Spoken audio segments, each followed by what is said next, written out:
Et salut les amis, c'est Pat Perroni de Mix-moi tout. Aujourd'hui je vais vous faire un petit tuto sur la grille dans Cubase. Alors bon, c'est vraiment pour les débutants. J'ai un ami qui rencontre des problèmes avec cette fonction. Je pense que ça vient de ça parce que Jérémy, si tu m'écoutes, tu me dis que tu n'arrives pas à déplacer les éléments, les conteneurs, les boucles, que c'est toujours décalé. Donc je pense que tu maîtrises pas bien cette fonction et je vais tenter dans ce tuto de te l'expliquer, et si ça peut servir à d'autres, eh bien tant mieux. Allez, suivez-moi les amis.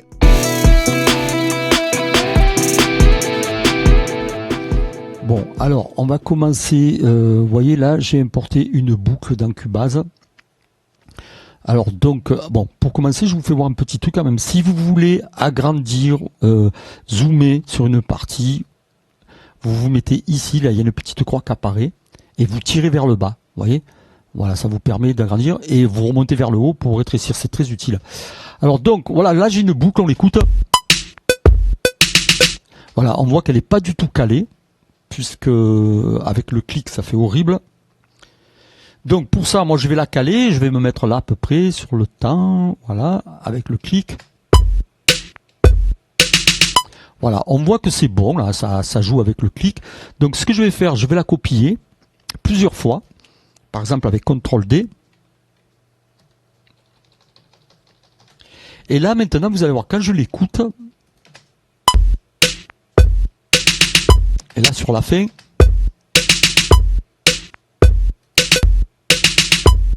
oui, encore je suis fort parce que ça c'est resté calé. Mais normalement, vous voyez là je l'ai, voilà. Là vous voyez, elle est, quand on agrandit, elle n'est pas bien calée en fait cette boucle, ce qui fait qu'à la fin du morceau, forcément ça sera tout décalé. Donc c'est pour ça que la grille va être très utile. Alors je vais effacer tout ça. Et là maintenant vous allez voir, je vais agrandir. Vous voyez, bon là, si bon, à la main on pourrait le faire, hein, mais ça sera toujours décalé à la fin parce que c'est pas précis. Par contre, si j'active la grille, c'est ici. Là je l'active, je me mets sur mesure ou sur temps, c'est pareil. Enfin, c'est pas pareil, je vais vous montrer. Et là, au magie, quand je bouge, à peine je bouge, tac, elle vient comme aimantée sur le premier temps. Vous voyez, et là, je peux faire 10 000 copies. À la fin du morceau, ça sera toujours impeccable, calé. Alors là, comme elle est sur mesure, si je veux la déplacer de temps en temps, je peux pas, sur chaque temps, vous voyez. Elle se calque sur mesure. Donc là, je veux la caler de temps en temps, je vais me mettre sur temps. Et là, je vais pouvoir la caler de temps en temps. Voilà. Vous voyez, ça c'est pratique. Par contre, si après, cette boucle, je décide de, par exemple, je veux faire un rythme avec, je veux faire mon propre rythme, ma propre boucle, je veux pas faire ce schéma. Alors, on va faire autre chose. Je vais enlever. Alors, je vais la découper. Vous voyez, là, j'enlève le break de la fin. Je copie ma caisse claire, je copie ma grosse caisse. Et là, par exemple, je vais faire à la fin, je vais faire goût.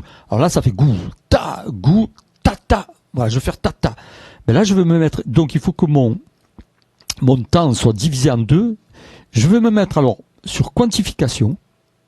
Ça nous permet d'aller plus petit que le temps. Et là, 1/8 pour commencer. Et là, je vais pouvoir faire la figure que je veux. Alors, je fais un copier avec la touche Alt. Je clique sur ma caisse claire. Je la copie là. Et je veux la mettre aussi là. Voilà. Alors là, avec les délimiteurs, je vais me mettre en boucle que sur cette partie. Et attention, parce que les délimiteurs, c'est pareil. Combien de fois je me suis fait avoir, moi? J'étais pas sur grille. J'avais les délimiteurs qui étaient pas bien calés. Je faisais une copie, c'était tout décalé. Quand vous faites une copie, il faut toujours que la grille soit activée et que au moins vous vous mettiez sur temps pour être sûr que ça soit pas le bordel. Voilà. Là, je suis bon. Et même pour couper, vous voyez, je vais couper dans le temps. Là, cette queue ne me plaît pas, ne me sert plus à rien. Je la coupe, je prends les ciseaux et je l'enlève. Voilà. Alors là, maintenant, on va écouter en boucle. Je me mets en boucle et je.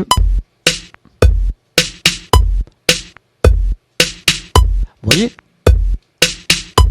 Voilà, là ça donne ce que je veux.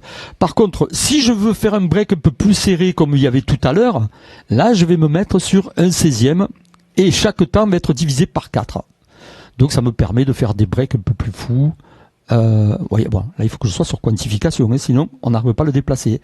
1/16 est toujours ici, quantification et la grille activée. Donc là je vais faire cette figure koum, ta, ta koum.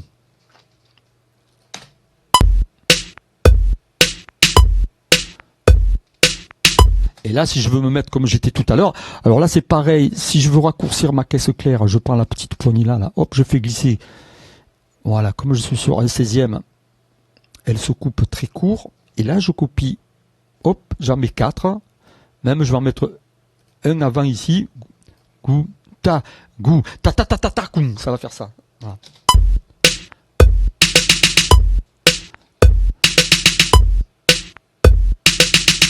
Alors, par exemple, je veux faire goum, kouta.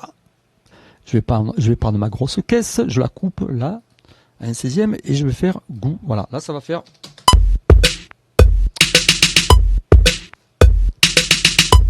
J'ai fait la boucle la plus laide du monde, mais c'est pour vous montrer. Une fois que ça c'est fait, si je veux copier ma boucle complètement, je sélectionne tout.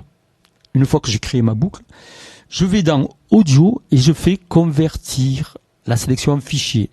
Et là, ça vous fait un seul fichier audio que vous allez pouvoir copier jusqu'à l'infini si vous voulez. Voyez ? Voilà. Maintenant, alors ce qu'il faut savoir, c'est qu'on peut faire la même chose avec le MIDI. Alors, pour faire ça, je vais appeler, ça je l'efface, pour vous faire voir l'exemple, je vais appeler une piste instrument. Alors dans Cubase, tout le monde a Allion Sonic SE au moins, j'appelle Allion Sonic. Voilà, là il est là. Là maintenant, je suis dans All Instrument, je vais sélectionner Drum Percu, Drum Set. Et là, il m'apparaît des kits de batterie. Je vais prendre celui-là. Voilà. Et maintenant, si je tape sur mon clavier, vous voyez que j'ai une batterie. Alors, maintenant, ce que je vais faire, je vais créer, pour vous expliquer, un conteneur sur cette piste. Voilà, carré. Je double-clique dessus. Et là, je suis dans la grille d'édition. Ici, j'ai ma grosse caisse, je crois. Voilà. Donc, je vais faire à peu près le même rythme qu'on a en audio, mais en MIDI. Donc là, je vais mettre un coup de grosse caisse. Alors, là, c'est pareil, par contre, oui. Il faut activer la grille. Ici, dans l'éditeur, vous avez pareil. Vous avez une grille. Ce qui vous permet de pouvoir faire des... Vous voyez, si dans la grille de Cubase, de la fenêtre projet, vous êtes sur mesure, ça vous permet d'avoir une quantification différente dans l'éditeur. Donc ici, je clique sur grille. Je veux me mettre directement sur 1/16, parce que 1/16, c'est un peu le standard. Toutes les musiques actuelles, je pense que si vous vous mettez sur 1/16, vous avez 90% des musiques qui sont faites en 4/4 et avec de la double croche, quoi, ce qui correspond à 1/16. Donc alors, là je vais mettre une grosse caisse, là, et je vais en mettre une là, et là je vais mettre ma caisse claire. Voilà. Donc, je vais quand même fermer ma boucle audio, qui est là. Je rappelle pour ceux qui ne savent pas la différence entre l'audio et le MIDI, c'est que le MIDI, ce sont des informations numériques. C'est-à-dire, quand je clique sur cette note, en fait, il n'y a pas de son. Ça appelle juste un sample qui est quelque part dans mon ordinateur, quoi, hein. C'est un échantillon. Voilà, ça appelle un échantillon. Paf, paf, voilà. Alors, voilà, donc là, on est MIDI. J'ai cliqué, j'ai muté ma piste. J'écoute ce que je viens de faire. Vous voyez que c'est parfaitement calé avec le clic. Maintenant, pour refaire à peu près ce que j'ai fait tout à l'heure avec la piste audio, voilà, je rajoute. Oui, donc alors ce qui est génial dans Cubase et d'ailleurs dans tous les logiciels d'enregistrement, c'est que vous avez une touche ici, bon, qui est activée, qui est la touche auto-quantification. C'est-à-dire que quand vous allez jouer, eh bien ça va mettre les notes en place en fonction de la grille que vous avez choisie. Si c'est un 16e, voilà. Moi par exemple je vais vous faire un essai là. Je vais faire un 8e. Voilà, je vais essayer. Je vais prendre un petit piano pour vous faire la démonstration. On va prendre n'importe quoi. Allion Sonic toujours. Voilà, je ramène ici. Dans catégorie, je vais prendre le piano par exemple. Et voilà, je prends le premier qui se présente. Voilà, alors moi ça va être très difficile de jouer parce que je suis pas... quand je joue c'est décalé avec Cubase parce que pour le tuto je suis obligé de me mettre sur la carte son du PC, c'est tout décalé. Mais en fait je vais essayer quand même. Alors on va mettre cette boucle et vous voyez j'active la quantification et moi je vais me mettre à un 8e. Un 8e c'est bien pour faire des pianos. Après les batteries c'est plutôt un 16e. Après c'est à vous de voir. C'est difficile de vous expliquer si vous connaissez pas la musique. Moi je suis musicien, je connais les croches, les doubles croches. Mais pour quelqu'un qui connaît pas, je vais vous dire en principe avec le 1/8e et le 1/16e, vous vous sortez de toutes les situations de la pop, de toutes les chansons qui se font. 90% des chansons que vous entendez sur internet, c'est des croches ou des doubles croches. Donc 1/8e ou 1/16e. Alors je vais tenter de faire un petit piano. Alors attendez, je choisis. Je vais faire ces deux accords. Allez, on va essayer. Et vous allez voir que je vais jouer vraiment comme un âne. Et lui, il va me les remettre en place. 2, 3.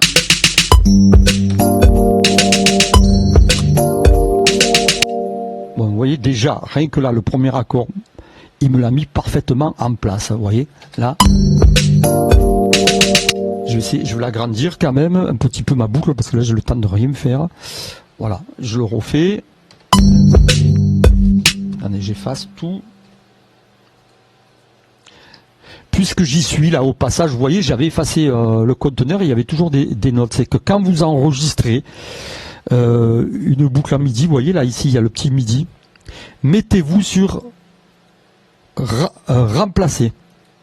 Voilà, comme ça, chaque fois que ça fait un tour, ça remplace, ça efface la boucle. Sinon, vous pouvez vous mettre sur fusion, ici, et remplacer là. Voilà, là c'est un bon réglage. Allez, j'y vais alors.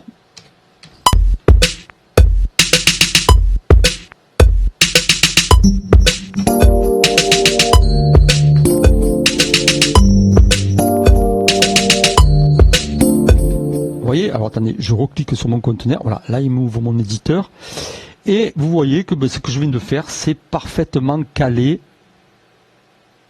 sur les temps, et après je peux le copier comme je veux. Et voilà, c'est tout pour aujourd'hui. J'espère que cette vidéo vous servira. Et donc n'hésitez pas à liker, enfin tout le bordel, là, vous savez. Et puis la prochaine vidéo, je sais que je vais essayer de faire une vidéo sur la duplication dans Cubase, copier les refrains, copier... voilà, c'était pour ça que c'était très important que vous compreniez bien la grille. Et tout ça pour vous dire que maîtriser la grille, les copier, déplacer, ça va vous faire gagner un temps énorme. Alors la prochaine vidéo, les amis, j'essaierai de vous parler de tout ça. Allez, c'est parti. Et que je dis, non, c'est parti. À la prochaine fois. Ciao, les amis. Ciao.